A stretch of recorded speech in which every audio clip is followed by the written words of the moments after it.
All right. Good morning from Geauga County, Lake County, northeastern Ohio. You're listening to the voice of Geauga with Skip Claypool and Jonathan Broadbent. Good morning, Jonathan.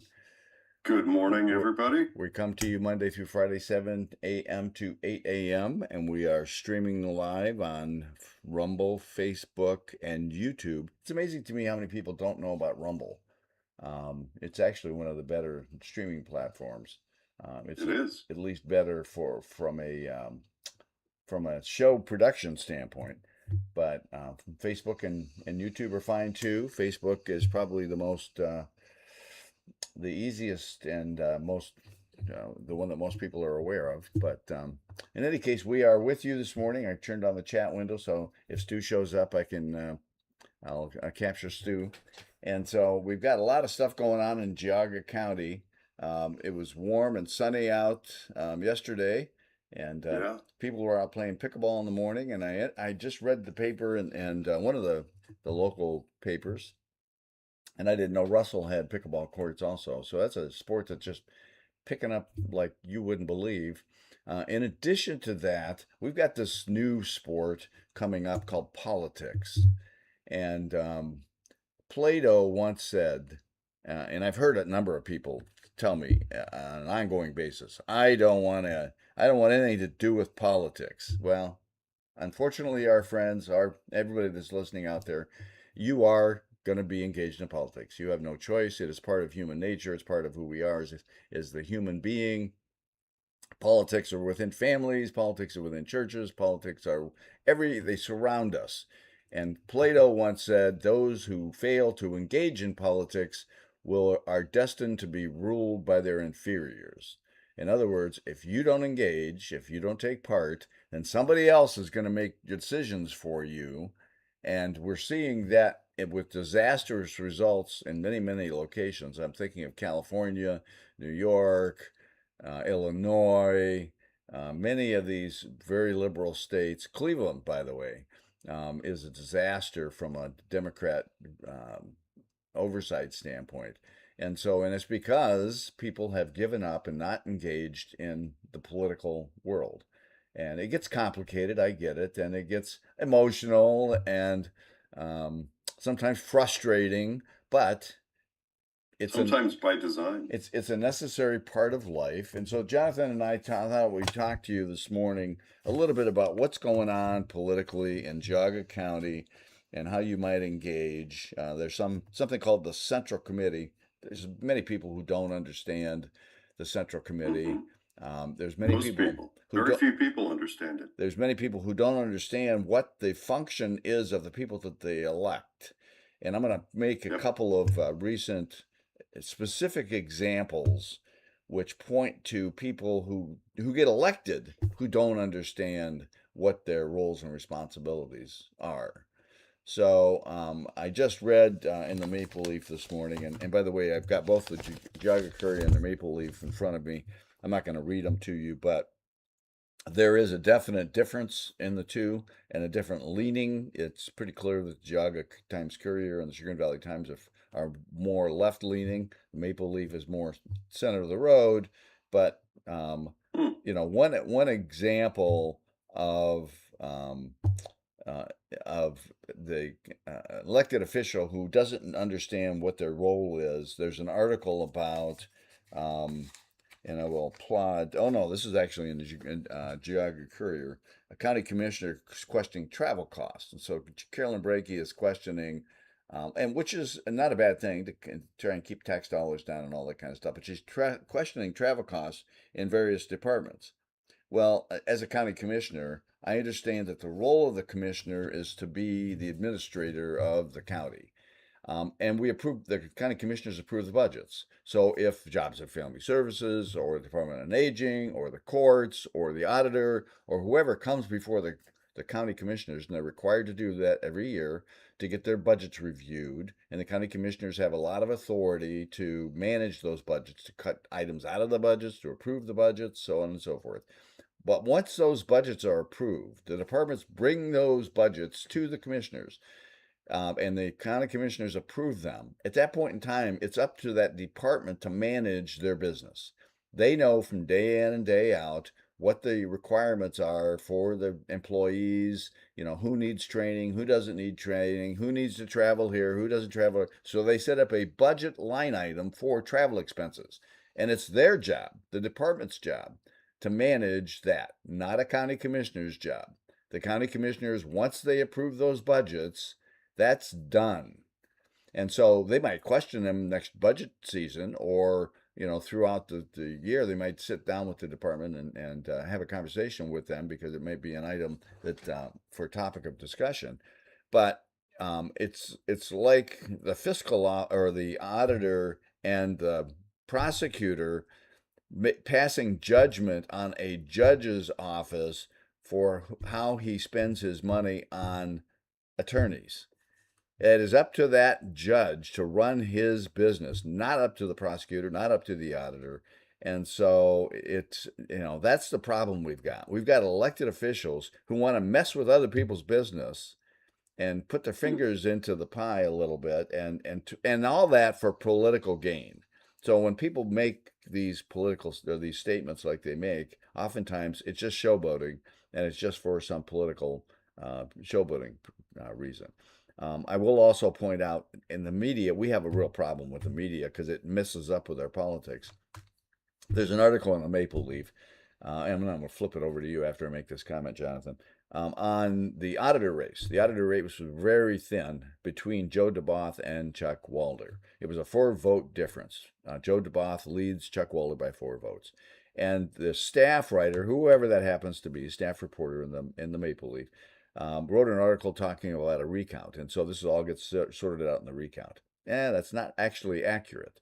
There is a process whereby on the 22nd of this month, there's going to be a counting of provisional ballots. Provisional ballots are ballots that were put in by people who had an issue. They either didn't have their driver's license, they were voting from the wrong address, they just moved to the county and haven't established a registered to vote, whatever. There's some issue with them voting on a regular ballot, so they do what they call a provisional ballot as a way to give them the opportunity to submit the ballot, and then it's determined later on whether it's a qualified ballot, something that can actually be counted or not.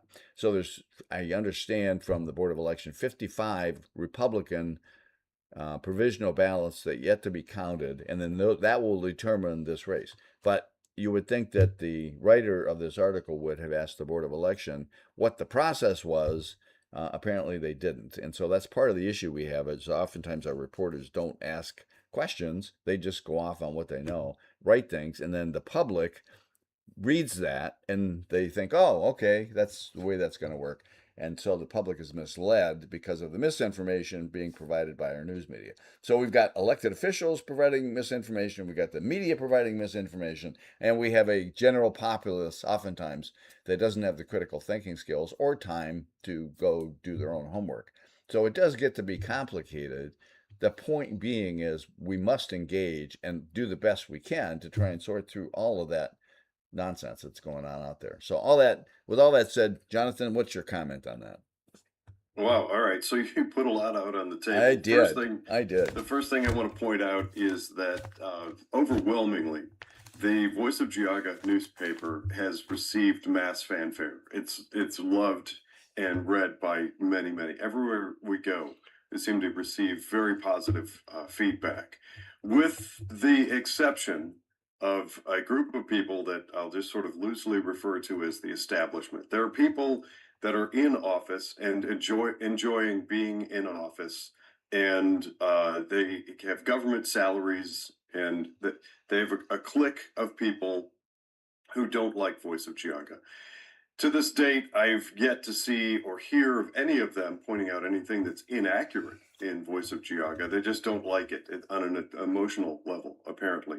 But one of the complaints that I've heard and read online is, why aren't people attaching their name and address to the article, or outing themselves, so that presumably so that the left can attack them and go after them on social media and use cancel culture to try and silence them or whatever. The complaint that I've heard about Voice of Geauga is that some of the articles don't have that the identification of the author. And I will say, I can loudly and on the air announce to people that I receive a lot of communications from people relating to Voice of Geauga, and overwhelmingly, all of them tell me right out of the gate, please do not use my name and information to identify me. I don't want to have to deal with the violent, aggressive, nasty, vitriolic left. Or they express some concern and ask me to just simply try and mute references to their name and information. So it's funny that as we were discussing this before this morning's show, Skip was reading from a few different articles that are identified as having been written by, and I'm quoting this, staff writer. So, staff writer at, what was it, both Skip? The Chagrin Valley Times and the Geauga Maple Leaf? No, that was Oh, in the Maple Leaf. So it's okay, so staff reporter. staff reporter. Okay, so we've got Mhm. staff reporter. So the idea that this is somehow new or different is ridiculous. We're coming up on a break. I'm going to use that as a pausing point. When we come back, we're going to drill down, and I want to get to some bedrock here, which has to do with what we, the people, can be doing to help the situation. We're going to come back with more on the other side of the break.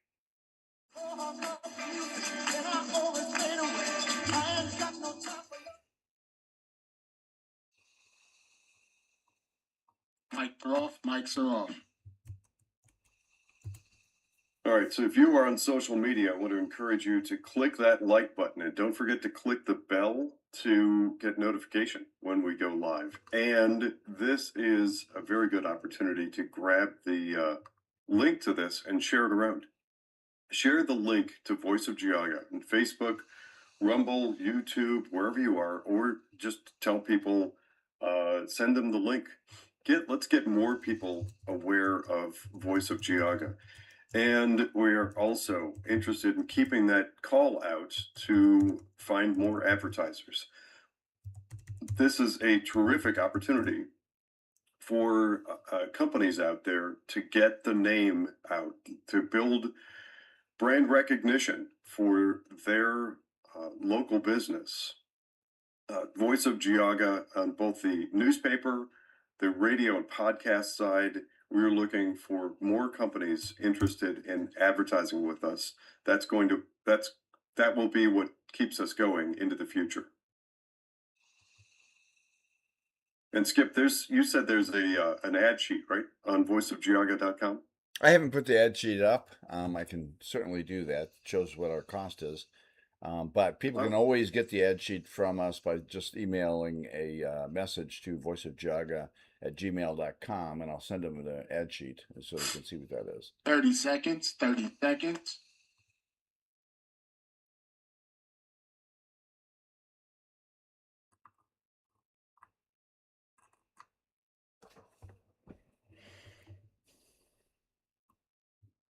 Mention the website as well.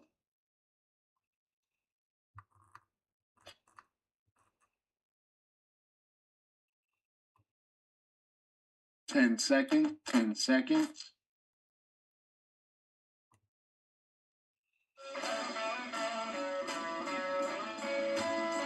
Welcome back to Voice of Geauga with Skip Claypool and myself, Jonathan Broadbent. I want to encourage everybody to find us on social media. That's Rumble, Facebook, and YouTube. Don't forget to click that like button while you're there. Click that thumbs up. That helps us. It helps get the message out about Voice of Geauga and grow our audience. Once there, on most social media platforms, you'll see a little bell. If you click that, you'll get notification when we go live on the air. So that helps you to not miss an important episode of Voice of Geauga. Speaking of Voice of Geauga, head on over to the website. That's voiceofgeauga.com. There are a few things that I want to bring to everybody's attention. If you are interested in helping support this program financially, we encourage it. We would love to have more support, and that takes two forms. Anybody who likes the content and what we're doing here, it does take an ongoing financial commitment to maintain this. on the air on WINT Radio, 101.5 FM, 1330 AM, the podcast, and the newspaper. In addition to that, there is great opportunity for local businesses to advertise with Voice of Geauga. There is radio, and you've heard us mention, and by the way, that's a great segue into referencing Red Eft. They're the arborists. Contact Red Eft today at 440-850-4968 or Chardon VFW, Middlefield VFW, or the Chardon or Newberry American Legion. It is with the generous financial support of those organizations that we continue forward, that we're able to do what we do at Voice of Geauga. It's going to take many hands, and you know the adage, many hands make light work. We are looking for contributors, both written content for the newspaper. That's a great opportunity for people to write articles. And yes, as I mentioned earlier, that does include the people who don't want their name attached to it. That's so far, in my experience, been most people. They're interested in getting an article out, especially if it's critical of something. If somebody writes an article critical of an elected official, there is and I hate to say it, but it's the environment we live in now. Having lived through COVID with the attack culture, that cancel culture that goes after people and vilifies them if they have a different opinion, and overwhelmingly that's one side of the aisle. That's one. It's a perspective that it's the people that said that hate speech is violence, but then they can't categorize or define hate speech. Those people tend to be very aggressive.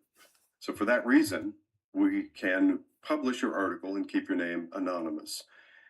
So from financial support to advertisers to your donations, it's all greatly appreciated. That's how we build Voice of Geauga. So back to some of the comments that Skip was making. Skip, it just makes all the sense in the world. If you have a group of people who oversee a county budget, like our county commissioners, and they allocate certain amounts and authorize certain amounts to certain departments to let that department run their own budget. So if, for instance, just using hypothetical round numbers, if you send $1 million to the Department of Aging and $1 million to the police department and $1 million to the health department, from there, it should absolutely be hands off. Let them run their budget for a year and come back in a year. And if as a county commissioner, you feel that they've done something inappropriate or spent money frivolously, or if they ran over budget, or if you think there may be an opportunity to for them to compress their budget, and maybe ask them, hey, last year we gave you $1 million. This year we're tight. Can you come down? We need to decrease your budget by 3%. Those are reasonable conversations in any environment like that. But you're absolutely right. For somebody, it sounds to me on its face to be a political ploy to try and get in the paper, to get your name in the paper, to go into one of the branches of county government and say, hey, that trip that you took, it cost you X. Why did you take that trip? That is bad micromanaging. And that's not how it should work. That I do see some problem with. I want to clarify my position on this. I was not aware of it until prior to today's show. I hope to find a copy of that paper and actually read it, because that does sound like an important subject. The last thing I want to comment on, and I wrote this down while you were talking, Skip, and it relates to the pit and the pendulum. We talk a lot about California and how California went far left and ultra liberal, and we can just point at Gavin Newsom and what's the woman's name who's the mayor of LA, and Nancy Pelosi. Karen Bass. Yeah, okay, right, exactly, Karen Bass. And some of these people are just, they are just wacko left. And it's not entirely wrong to point at California as a harbinger of bad things, but we're starting to see some signs of role reversal. We're seeing some shift to the far left and very, very destructive policy invading Ohio, and some very ultra-liberal, progressive, far left policy at the state level in Ohio and some here locally. In California, interestingly, I think the pendulum might be swinging. There are some real signs of some aggressive moves back to a patriotic sanity, whatever you want to call it, the right. And it's my understanding there are several Republican candidates in the state of California who stand a real chance of gaining office. So I think the people in California maybe have just had enough of just the horrible nonsense, mayhem, and garbage of voting themselves into social communism, because that's effectively what they've got. It's socialism mixed with communism, Marxist ideals, over taxation. They have been seeing an exodus of companies and people leaving California. Unfortunately, it appears to me at the same time, Ohio is adopting many of those same policies that destroyed California.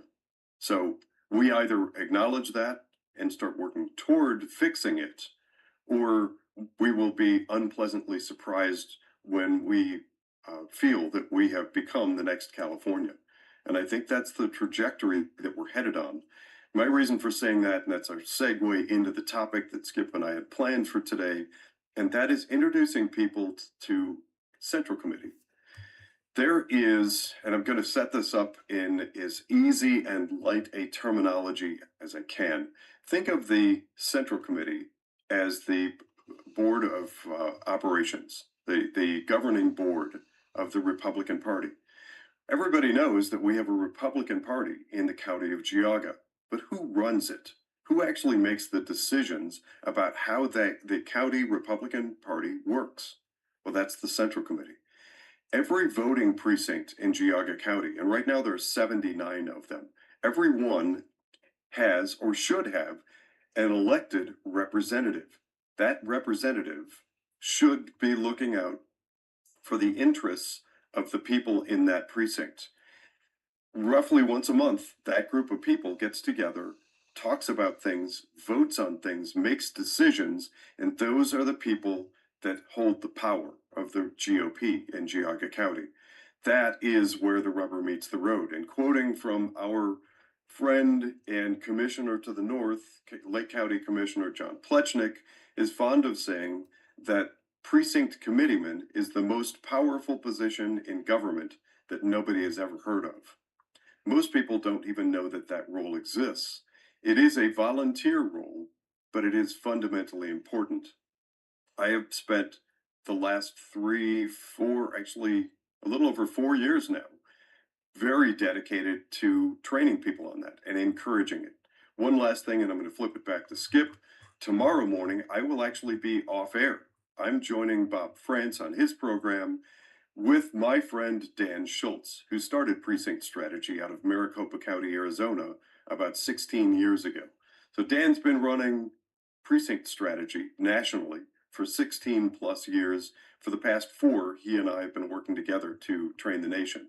There's a little bit more to unpack there, but I want to give it back to Skip.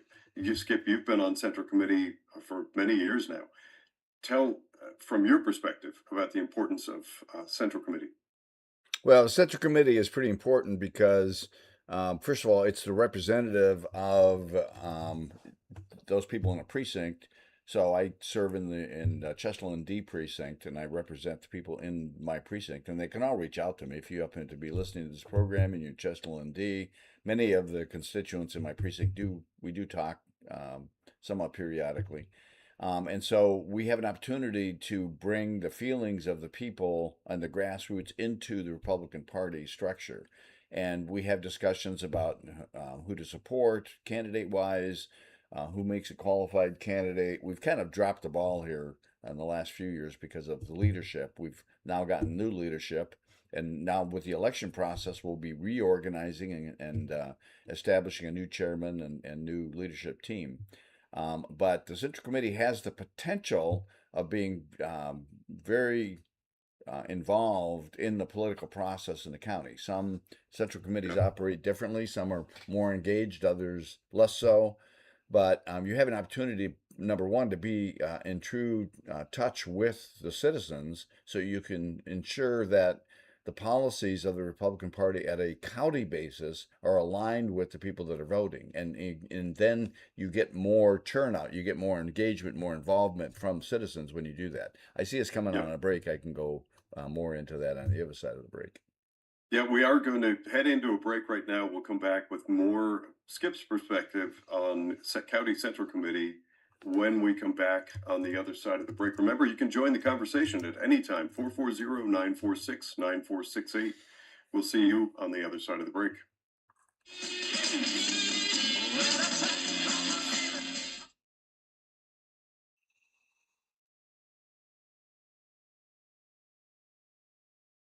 Mics are off, mics are off. All right, so if you are still hearing us, that means that you are on social media, Facebook, Rumble, and YouTube. We are Voice of Geauga, and we are both a radio broadcast that goes out on WINT Radio.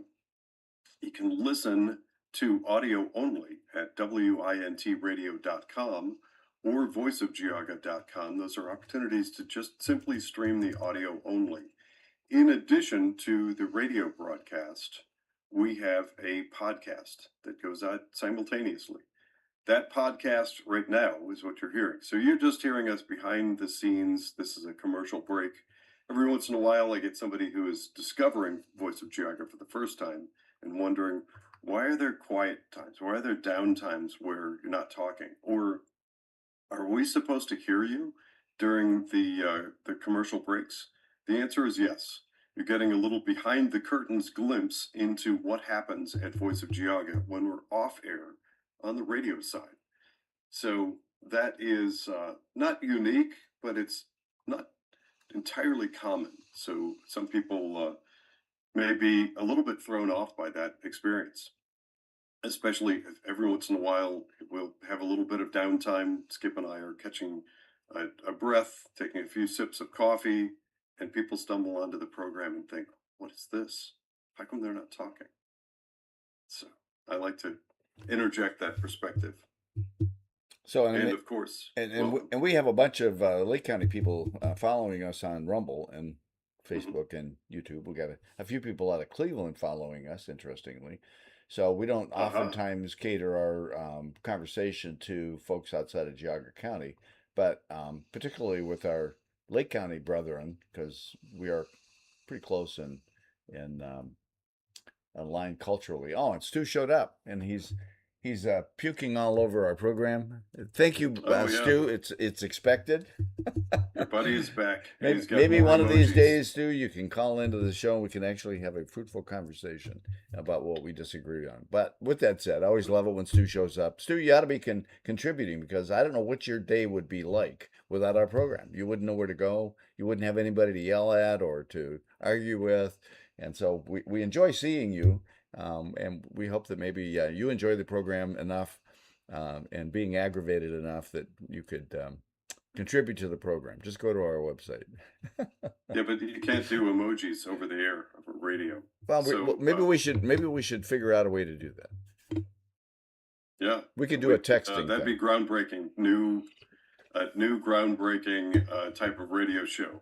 So far, all I've heard from you describing your interactions with your friend Stu is that he just comes on and puts emojis, thumbs down and tacos, and I don't know, fireworks and donkeys, and I don't know, whatever the emojis are.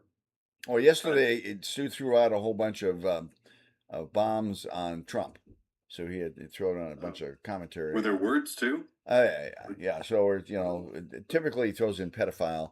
Yesterday, he didn't do that. He was talking about high gas prices, high food costs, which isn't really true. Gas prices, yes. Other food costs, yeah, not so much. 30 seconds, 30 But seconds. and then he was talking about what the heck was some of the other things. Oh yeah, continuous wars. That was another one. And what was the other one? I forget. Stu, throw out your goofiness. Oh yeah, Epstein files. Epstein files. Remember we commented Oh on yeah, Epstein files that's yesterday. a It's another. common It's a classic, fixation. 10 seconds, 10 ridiculous seconds. comment.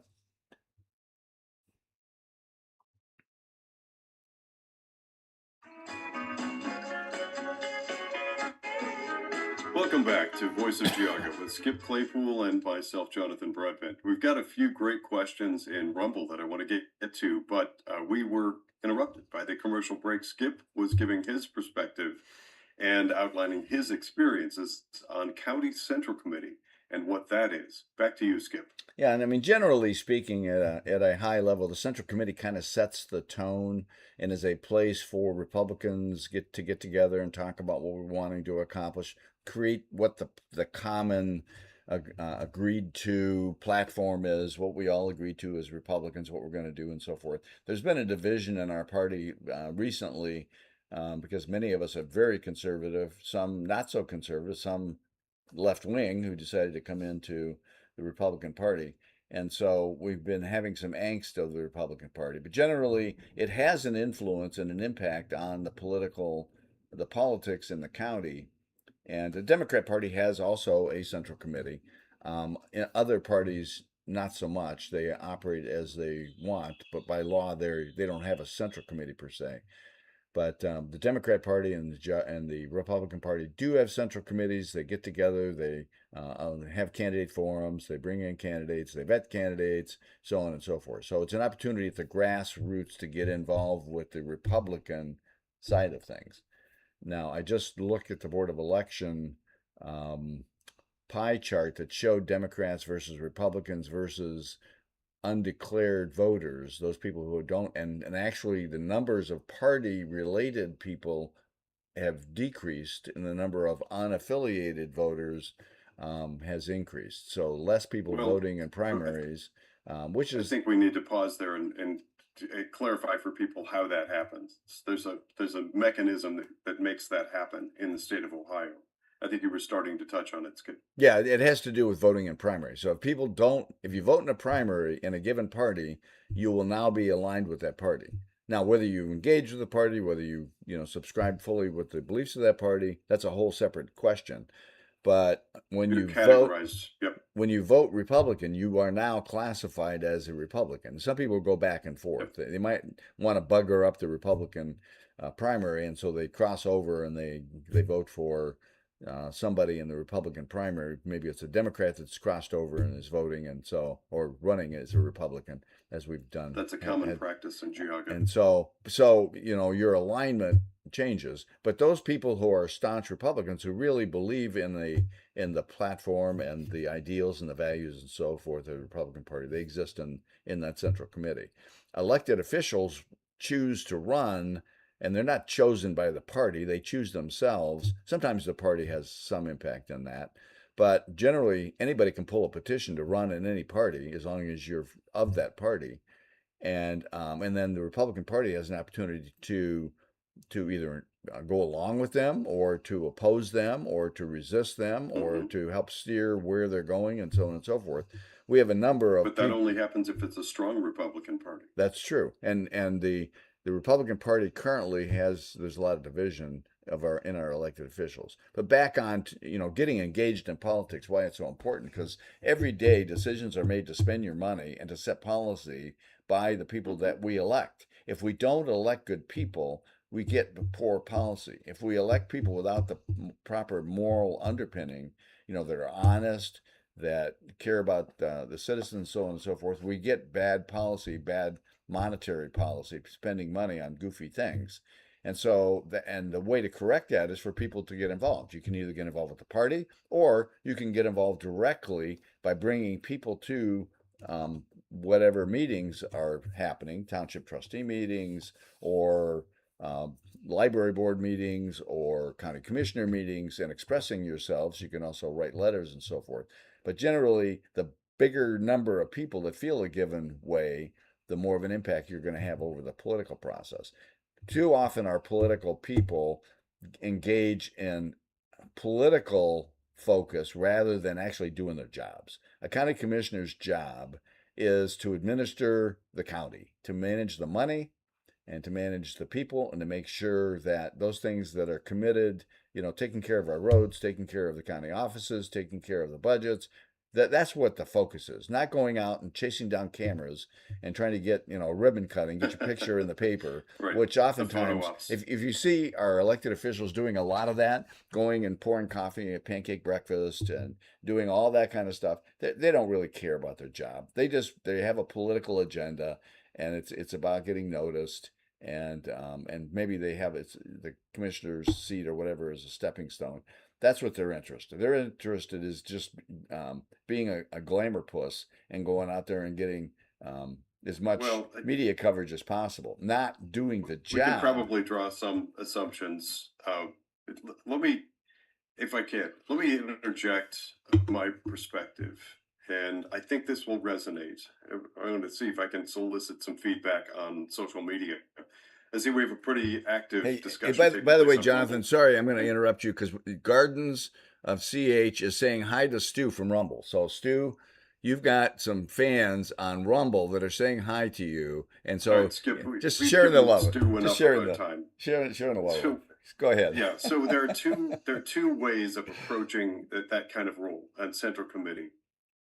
And I want to put it this way. This actually comes from a conversation I had with my wife about looking at the way that people conduct themselves once in positions like County Central Committee. And I know that I already know from personal experience this is going to sound upside down and backward, but it isn't. I want to ask you to believe me when I tell you that the true power, the real power of politics is at the local level. It's the County Central Committee. County Central Committee holds the levers of power. County Central Committee can, will, and should impact the state Republican Party, and the states should impact federal government.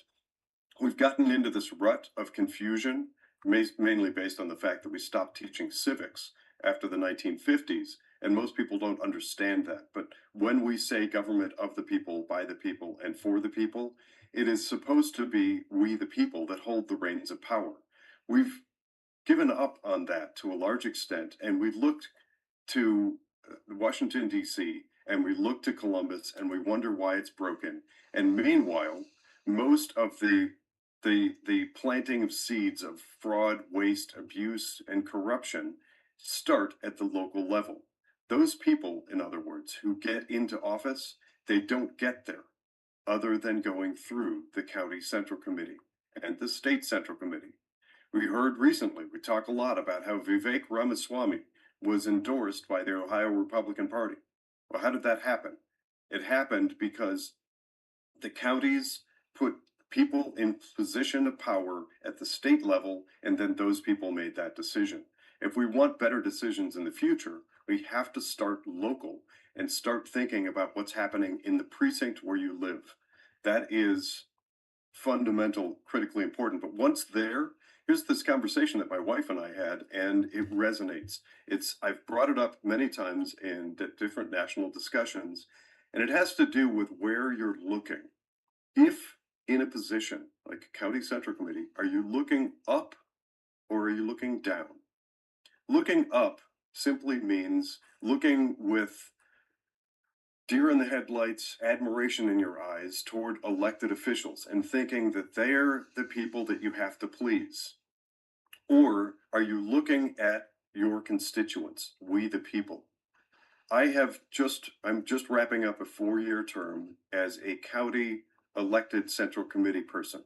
I've had the choice during those 4 years of looking at local and state and federal elected officials for my instructions. I've had the choice of trying to please them or going out into my community and meeting the people who I serve, asking for their opinions and working towards serving them. That is a fork in the road that every politician, every elected person, every volunteer within the world of politics must face. There is huge pressure to go along to get along, and especially when big money is involved. I know I'm putting a lot out. Actually, we should have Central Committee as its own standalone session, a program. But my hope is that I'm putting out some breadcrumbs and that people will follow up on this, start looking into it. And I want to direct everybody's attention to two different websites. there is a national precinctstrategy.com started and run by my friend Dan Schultz. Dan and I, again, will be on with Bob France tomorrow morning discussing this very topic. There's also a state-specific Ohio precinctstrategy.org that is run by friends of mine in the Columbus area, trying to encourage people to get up to speed, learn about the importance and significance of Central Committee, and getting more people to run for that position.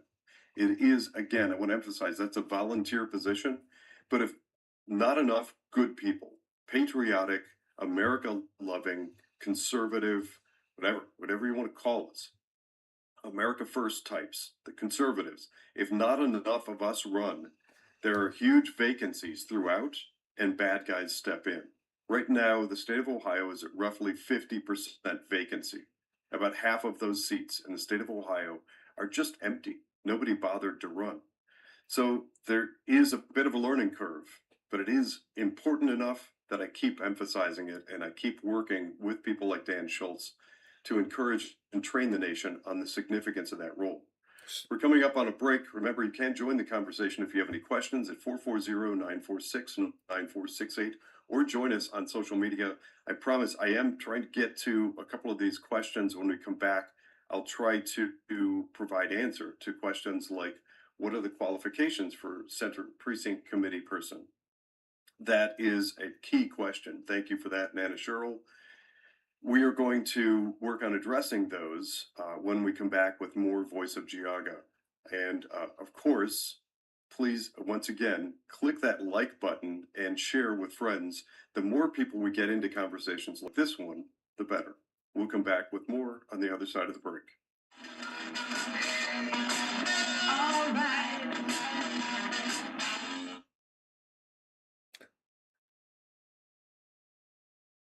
Mics are off, mics are off. So, Jonathan, I have to make a little bit of a nuanced correction to what you're talking about, because you're talking to everybody like the Republicans.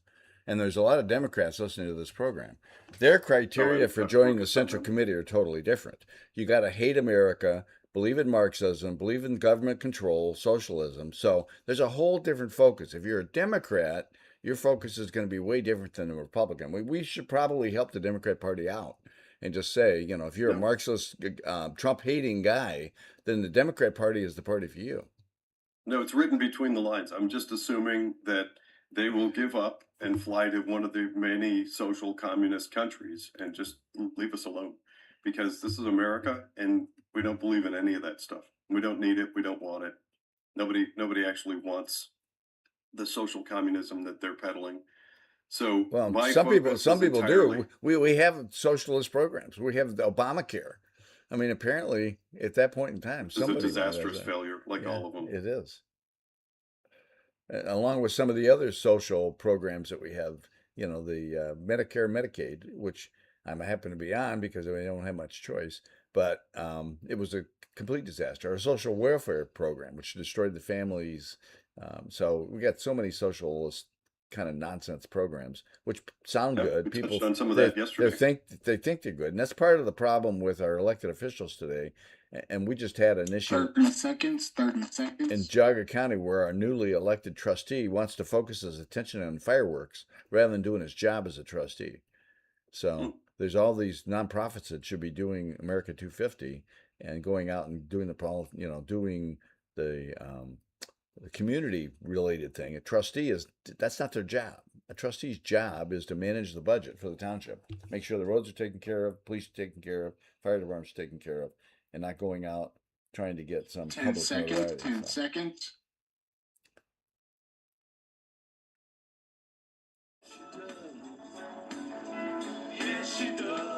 Welcome back to Voice of Geauga with Skip Claypool and myself, Jonathan Broadbent. We are doing sort of a cursory overview of something fundamentally important. I recognize every time I step into this conversation, for most people, this can seem pretty jarring. And a lot of what I say can seem strange. But I assure you, if you step into this and start doing a little bit of web research or show up to a county central committee meeting or start paying attention to what's happening in local politics, I am certain that you will come to understand that this is true and accurate. There's a question relating to qualifications for Central Committee. Unfortunately, it has been the case in the past because there's so many vacancies to fill that the Republican Party in particular has been not so great at at vetting and keeping only very qualified people in those positions. There was a rush to try to fill them with pretty much anybody. If they can fog a mirror, put them into County Central Committee. And there are many people there who I would describe as some combination of either feckless, they don't show up. That's been a problem for years. People that get into that position and they go years and years without ever coming to a meeting.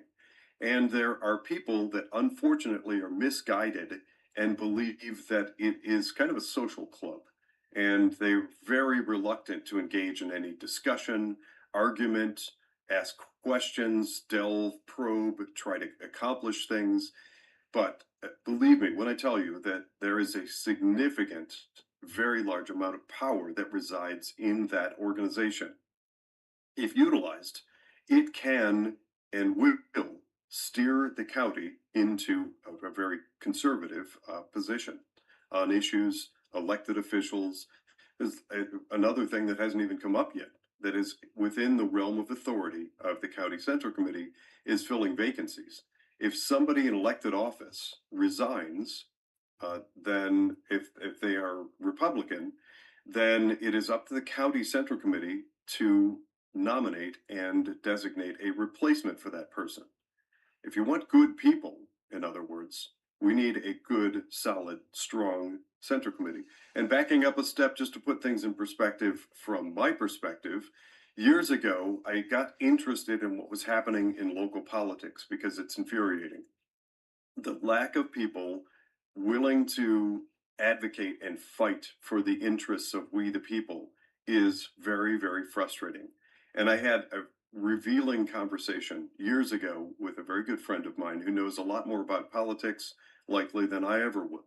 And she said to me the very interesting expression. She said, Jonathan, the Republican Party is a Sherman tank. The Democrat Party is a Panzer tank. The Libertarian Party is a bicycle. I mean, no offense to the Libertarian Party. I have friends involved in libertarian politics, and some of their issues I agree with. Some of what the libertarians talk about is okay, but they have no power. They have no money. They don't get votes. They can't, generally speaking, get people into office. And that leaves us, unfortunately, with two political parties. And drilling down just one step further, I coined the expression years ago. If we supposedly live in this two-party system, shouldn't we at least have two parties? What I mean by that is, what does the Republican Party actually stand for? What does it do? What are they doing for us? I don't have a burning, strong allegiance to the Republican Party per se. I just simply view the Democrat Party as corrupted beyond repair, and the Republican Party is all that's left. That's what's left to possibly, maybe, give an avenue for we the people to reclaim our role in government, to reclaim our voice. For that reason, I started advocating for precinct strategy 4 years ago. I have spent for long periods 2 days a week for large chunks of time training the nation on that. There's more to come on that. There's actually a new federal website that's rolling out and all kinds of stuff. There's a huge push nationally to get people up to speed on precinct strategy. But that, if you are out there and feel like I do, that politics is frustrating and that we don't have enough good, solid, active conservatives within the Republican Party, and that there are many people within the Republican Party who are virtually identical in position and stance and voting to the Democrat Party, then this may be an opportunity for you to step in, at least pay attention, at least know who your local representative is, or if that seat is vacant, work with precinct strategy to try and find a good person to fill it. Because if we can fill the Republican Party with solid America First constitutional conservatives, we can reclaim the country. That's my perspective. Back to you, Skip. So, I mean, yeah, I mean, there's going to be a slight area of I don't want to say disagreement, but a little difference because you're talking actually national politics where you have a lot of ideological impact. On local politics, township trustees, it shouldn't make any difference whether you're Republican or Democrat. I guess it does to some degree. But spending money, funding the police, funding the sheriff's department or the fire department, so on and so forth, is just a routine maintenance kind of a thing. It shouldn't make any difference what party you're from. Actually, township I trust once thought that way about school district, and it proved to be 100% false. and actually the it's an administrative function. You're right to some degree. I mean, Democrats tend to want bigger government. They want government to do more things, and they want to spend more money. Republicans should want less government, although I'm not seeing that of some of our Republicans. We actually have a I don't call comment those on. Republicans. We actually have a comment from Facebook from an individual who was talking about the fact that we should have said something about Auditor Walder spending $1,000 on candy to campaign in a parade. That's the allegation. And there was some comment made in a recent county commissioner meeting about that. And rightly so. The Republican Party should probably weigh in and say, geez, what the heck? And Central Committee should have censored local officials. We have a number of elected officials that actually donated in the campaign for Democrats, a Democrat judge. And so, that's where the Central Committee can get involved and trying to create a corrective action when our Republican, so-called Republican elected officials get off the reservation, start doing goofy things that don't align with the Republican values and platform and so forth. So It takes a strong Republican Party to actually do that. Well, it does. It takes, and you have to have people who are willing to stand up and do the right thing, and that's really hard. Sometimes people just wanna, you look like the bad guy, and so you're gonna be chastised if you speak up. Like I'm always speaking up, and so people tend to chastise me and say I'm a bad guy or whatever, just because I have a strong moral center and speak up when I think things are wrong. Not that I'm always right, but I do express my opinion and express to other people or expect other people to do the same thing, and then it all balances out. But that's You're where. asking questions and trying. That's what it's all about. You should be doing that. You have an obligation to do that in my book. But a lot of this stuff should be, independent of the party, and as you said, oftentimes it's not. You know, I struggle to find examples anymore where it isn't political. We saw it happened across the nation and shocked people with school boards and everything in between. There is a question here about what to do if interested in learning more about County Central Committee. Check those two websites. That again is precinctstrategy.com. If you scroll down a little bit, there's a map. You can click on Ohio, drill down, and get information. There's also ohioprecinctstrategy.org. You can also contact your county Republican Party and ask questions. The first thing to do is just start showing up. If meetings are open to the public, and thankfully in Geauga County they are once again, go in, start listening, tuning in to what's happening in those meetings, and you will find out a treasure trove of information about who the good guys are, who the bad people are, and what's being done to try to fix it. Thanks for tuning in, everybody. We'll see you tomorrow on Voice of Geauga.